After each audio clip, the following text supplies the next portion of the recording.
नमस्कार, मी शेफ मधुलिका चौधरी शंखनाद news channel घेऊन येत आहे 6 आणि 7 एप्रिलला कोण बनेल विदर्भाचा नंबर 1 शेफ पर्व दुसरे।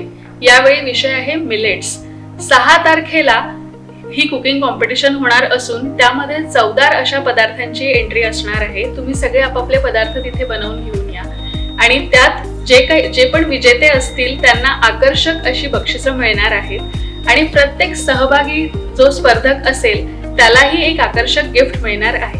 आणि 7 तारखेला काय तर 7 तारखेला शेफ नीता अंजनकर करणार आहेत एक विक्रम। त्यासाठी तुम्हा सगळ्यांचा सहभागही आवश्यक आहे। तर खाली लिंक दिलेली आहे, त्या लिंकवर तुम्ही क्लिक करा आणि लवकरात लवकर आपलं रजिस्ट्रेशन नक्की करा।